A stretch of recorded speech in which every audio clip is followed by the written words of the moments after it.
Good morning my dear student. जैसा कि हम लोगों ने पहला चैप्टर जीओसी पार्ट 1 सीख लिया गया है बेटा। उसमें हमने डिफरेंट डिफरेंट इलेक्ट्रॉनिक इफेक्ट्स के बारे में सीखा। ठीक है, तो आज हम GOC part volume number 2 start करेंगे। ठीक है, in this chapter basically we learn about the following concepts. First concept is क्या बेटा, बोलो। Introduction of organic compound. Introduction of organic compound.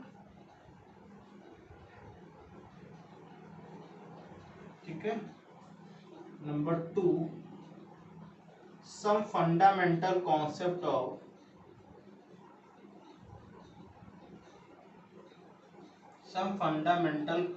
Of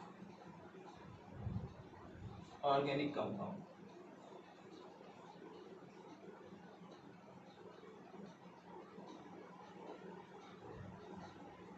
ठीक है, तीसरा IUPAC। ये तुमको मैंने पढ़ा चुका हूँ, आई थिंक ये सारी चीजें पढ़ा चुका हूँ, लेकिन मैं फिर से रिवाइज कर रहा हूँ। कुछ बच्चे आए हुए हैं, नए हैं। IUPAC nomenclature.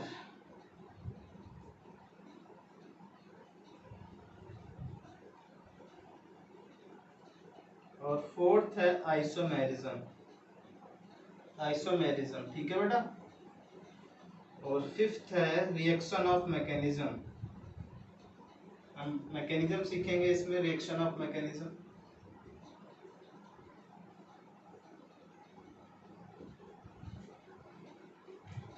ठीक है, तो ये चैप्टर बहुत ही इंपॉर्टेंट है बेटा। ये सब चीजें जो है इंट्रोडक्शन ऑफ ऑर्गेनिक, मैं 11th में आपको बता चुका हूँ। फंडामेंटल कॉन्सेप्ट ये बता चुका हूँ बेटा।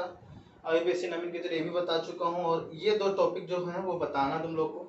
ये मैं थोड़ा सा इनको ब्रीफ इंट्रोडक्शन दूंगा, थोड़ा सा, कि आपको रिवाइज हो जाए चीजें। ओके बेटा, तो आप इजीली से सीख पाओ कि आप क्या मतलब इसमें क्या मिस कर रहे थे। और हो सकता है जो बच्चे को डाउट हो वो इसको पढ़ने के बाद वो डाउट क्लियर हो जाए। और जो बच्चे नए हैं उनके लिए तो अच्छा है ही। ठीक है, इसीलिए आपको ध्यान से पढ़ना बेटा। और एक मेरी बात की बेटा, जो बच्चे नहीं पढ़ रहे हैं ये मत सोचें कि वो उनको सर पढ़ाएंगे दोबारा। ऐसा नहीं होगा बेटा कि आप वीडियो बन गए हैं, वीडियो देखो और उससे क्वेश्चंस पूछो, और जो डाउट हो उनको पूछो। क्योंकि देखो बेटा, पढ़ने का मन कभी नहीं करेगा, याद रखना है चीज, कभी नहीं करेगा। एग्जाम तुमको देने, मुझे थोड़ी देना है। ठीक है, हो सकता है कि जैसे अभी लॉकडाउन खुले तो जो नॉर्मल सिचुएशन है, तो हो सकता है कि जो तुम्हारे बगल में बैठा हो वो अपनी जो स्टडी है, अपनी जो तरीके हैं वो इन्हांस कर चुका हो, तो आपको रिग्रेट नहीं होना चाहिए बेटा। ये चीज याद रखना, जीवन में कभी रिग्रेट मत हो। अगर आप गलत काम कर रहे हो तब भी रिग्रेट मत होना, रिग्रेट नहीं होना है बेटा। ठीक है भाई, अगर आपको लग रहा है कि टाइम वेस्ट करना बहुत अच्छा लग रहा है तुमको, तो जब जब टाइम आए उसका यूटिलाइज करने का, या तुम्हारी स्टडी है तो तुमने पढ़ा है या नहीं पढ़ा है, जब कोई दूसरे को देखो तो आप रिग्रेट मत हो कि काश मैंने भी पढ़ाई की होती बेटा। तब आपको ये नहीं होना चाहिए। ओके, तो आप टाइम वेस्ट कर रहे हो, अच्छी बात है, करिए, खूब करिए। आपको मतलब मजे आ रहे हैं जीवन के, आनंद ले रहे हो तो लो, खूब लो। लेकिन ये मत सोचो कि भाई उसके नंबर इससे क्यों आ गए, वो इतनी तेज क्यों है। ठीक है, वो ये इतना तेज क्यों, ये मत सोचो। फिर अगर आप करना नहीं चाहते हो तो भी वही करो, है कि नहीं। एग्जाम तुमको देने हैं, हम आपके पैसे तुम खत्म करा रहे हो, रिग्रेट मत हो बेटा कि हाँ मम्मी पापा के पैसे खत्म हो रहे हैं, ऐसा मत सोचना। ठीक है, एंजॉय करो खूब। क्योंकि 4-5 बच्चों के ही क्या रहे हैं, मैसेज आ रहे हैं, डाउट आ रहे हैं, और सब तो बहुत बहुत ज्ञानी आदमी है भाई, ज्ञानी स्टूडेंट है, किसी को कोई डाउट ही नहीं आता जीवन में कभी। ठीक है, और जो बच्चे नए आए हैं वो भी कान खोल के सुन ले बेटा, ये मैं दोबारा पढ़ने वाला नहीं हूँ। ठीक है, इसको ध्यान से पढ़ो। जो बच्चे नए आए, जो पुराने हैं, सारे एक जो पार्ट 2 है, यहाँ से आपकी ऑर्गेनिक समझ लो स्टार्ट हो रही है। वो जो मैंने पढ़ाया चैप्टर नंबर 1, वो बहुत ही अच्छा टॉपिक था, जिसमें जाए जेई मेंस और क्या बोलते हैं नीट वगैरह की क्वेश्चंस वहाँ पे रखे हैं मैंने। ठीक है, तो वो तो कॉन्सेप्ट इलेक्ट्रॉनिक इफेक्ट तो बहुत अच्छे तरीके से आपको समझ में भी आ गया होगा। ठीक है बेटा, तो मैं इसको एप्लीकेशन आगे और बताऊंगा, रिएक्शन ऑफ मैकेनिज्म में इसका एप्लीकेशन आएगा, फिर से आएगा। ठीक है, छोड़े पीछे नहीं छोड़ने वाला है। जो मैंने बोला था बेटा कि अगर आप ऑर्गेनिक केमिस्ट्री में एक टॉपिक पढ़ोगे उससे रिलेटेड हर चैप्टर में वो टॉपिक्स मिलते चले जाएंगे। तो इसे ये मत सोचना कि उसको छोड़ दें उससे हो जाएगा, ऐसा नहीं है, पीछे नहीं छोड़ने वाला ऑर्गेनिक केमिस्ट्री, ठीक है। और ये मैं तुमको पढ़ा दूंगा, अच्छे से पढ़ा दूंगा। मैं जनरल थोड़ा सा वीडियो बनाता हूँ बेटा, तो भी तुम लोग नहीं पढ़ पा रहे, बताओ, हद हो गई। 10-15 मिनट आप देख नहीं पा रहे, जीवन के जो तुम्हारा भविष्य बनना है जिनकी वजह से, वो 10-15 मिनट आप खत्म नहीं कर पा रहे हो, ठीक है। तो आप टाइम वेस्ट कर रहे हो तो अच्छी बात है, करिए।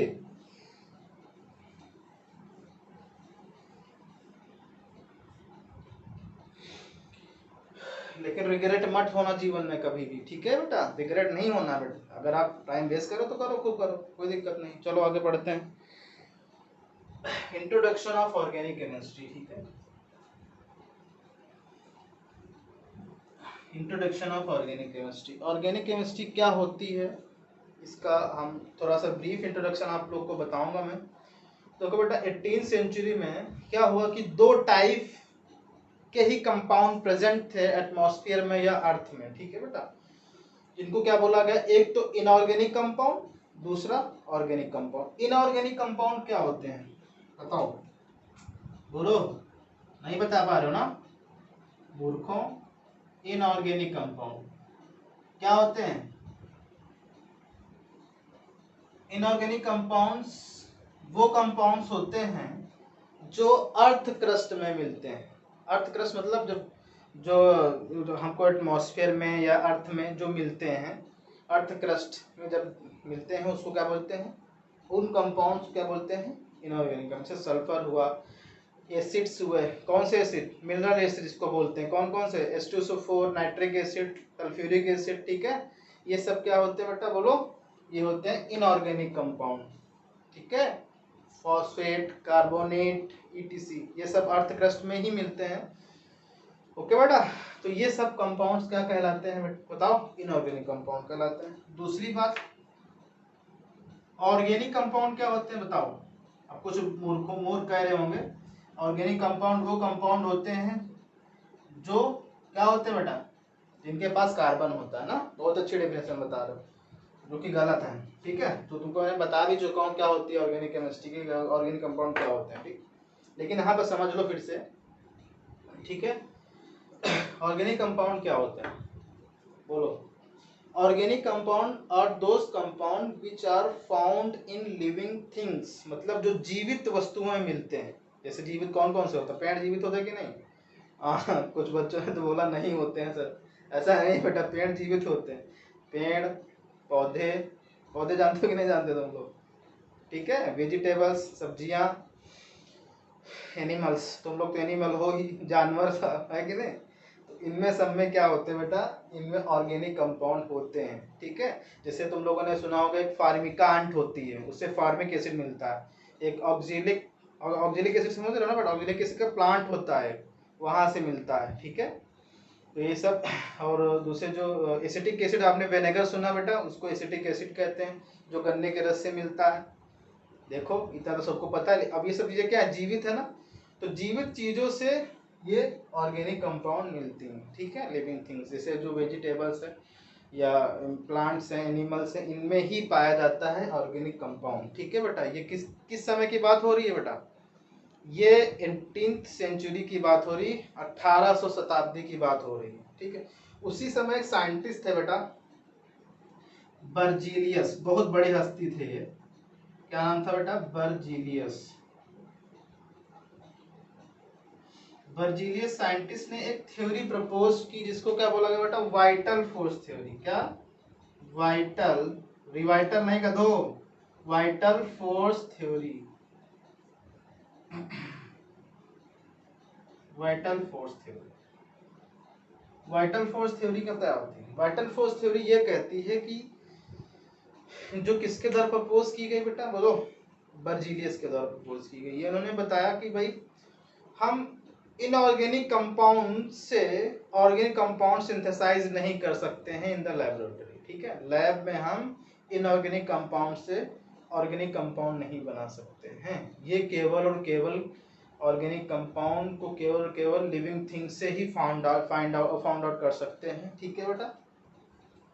तो ये थ्योरी किसकी द्वारा दी गई थी बेटा? बर्जीलियस के द्वारा, जिसका नाम क्या था? Vital force theory. This theory propose क्या? By the Berzelius. ठीक है। इन दिस थ्योरी बर्जीलियस से that we cannot synthesize organic compound from inorganic compound। ठीक है, हम जो है इनऑर्गेनिक कंपाउंड, ऑर्गेनिक कंपाउंड को इनऑर्गेनिक कंपाउंड से नहीं बना सकते हैं। ऑर्गेनिक कंपाउंड को केवल और केवल लिविंग थिंग से ही फाइंड आउट किया जा सकता है। ओके बेटा, बात समझ आई? लेकिन उसी समय आफ्टर 15 या 16 ईयर, ठीक है, मतलब 50 साल के बाद एक दूसरी थ्योरी, भाई बहुत बड़ा नाम था इनको, ऐसे नहीं तो आप इसको फेल कर सकते थे थ्योरी। उसी समय एक फ्रेंच साइंटिस्ट थे बेटा, ठीक है, नाम था उनका क्या? वोलर। वोलर फ्रेंच साइंटिस्ट थे। उन्होंने क्या किया भाई, खेलते खेलते, भाई ऐसा खेलते खेलते मतलब क्या है भाई, लैब में एक्सपेरिमेंट कर रहे थे। ठीक है, खेलते खेलते मैंने क्रिकेट खेल रहे वो बन गया, ऐसा कुछ नहीं है। ठीक है, उन्होंने क्या किया बेटा, उन्होंने एक इनऑर्गेनिक कंपाउंड लिया जिसका नाम था बेटा क्या? Ammonium cyanate, NH4CnO। क्या नाम है इसका बेटा? Ammonium cyanate, ammonium cyanate. ठीक है, एक्सपेरिमेंट कर रहे थे, बन गया भाई, कोई चीज है।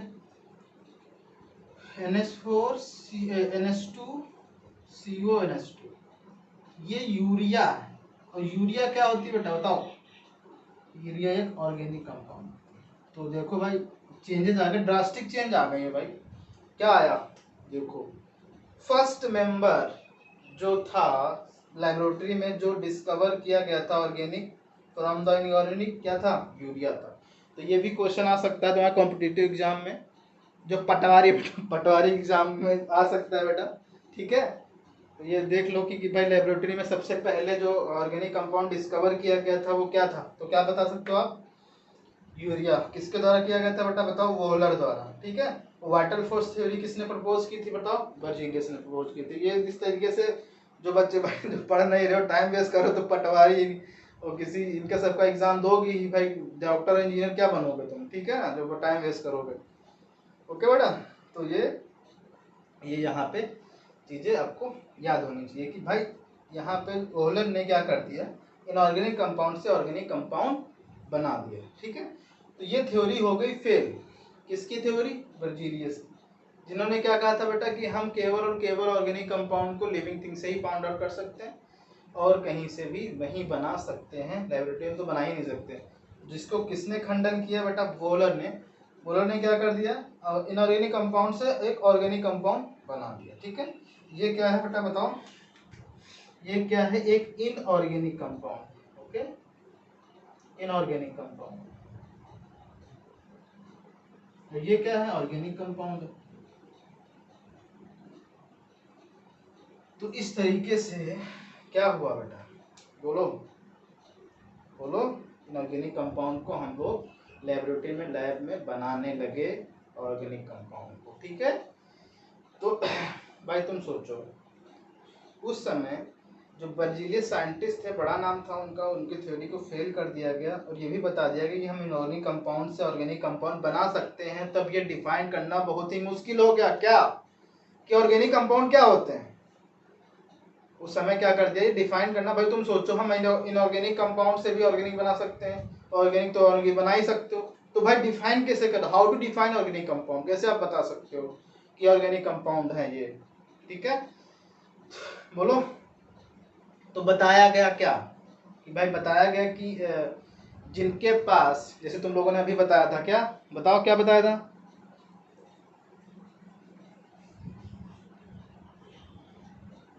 बताइए, क्या बताया था? तुम लोगों ने बताया था नहीं, ऑर्गेनिक कंपाउंड की डिफिनेशन क्या होती है? तुम लोगों ने भी बताया था कि जिनके पास कार्बन होता है सर, जो कि क्या है, बहुत ही खराब चीज है, बहुत ही गलत चीज है बेटा।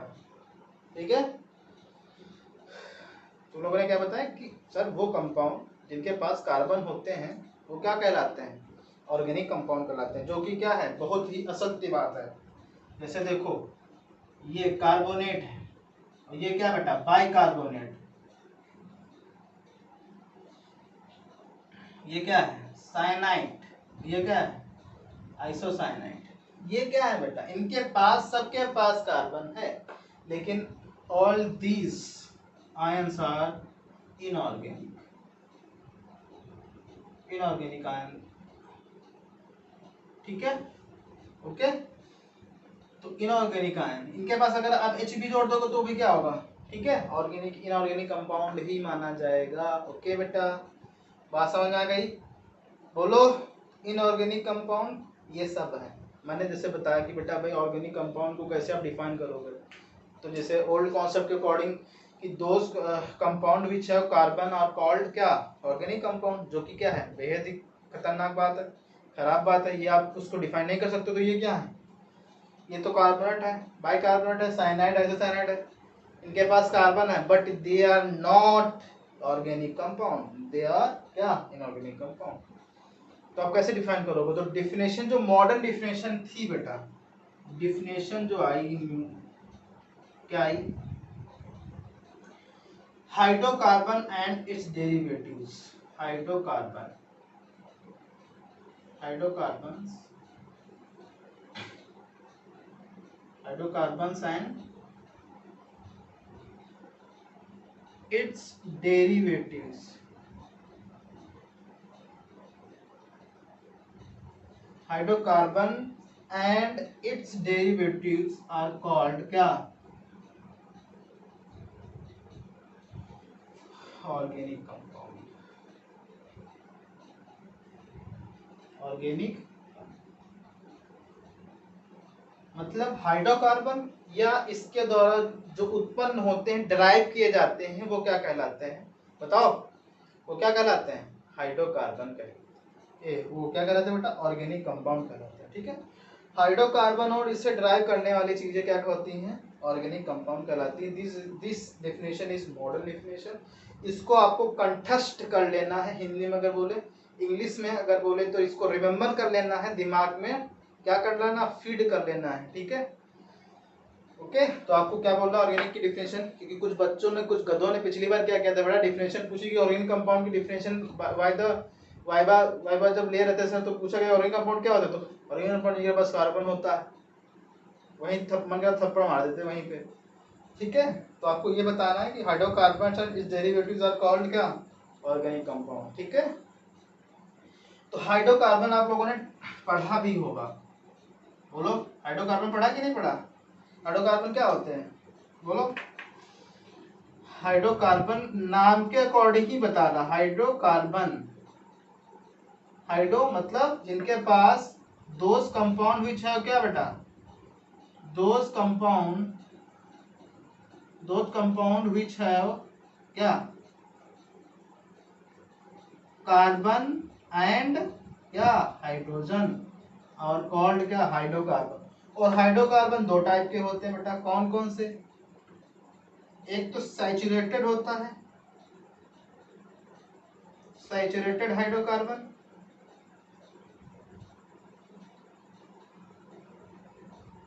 और दूसरा क्या होता है अनसैचुरेटेड, क्या अनसैचुरेटेड।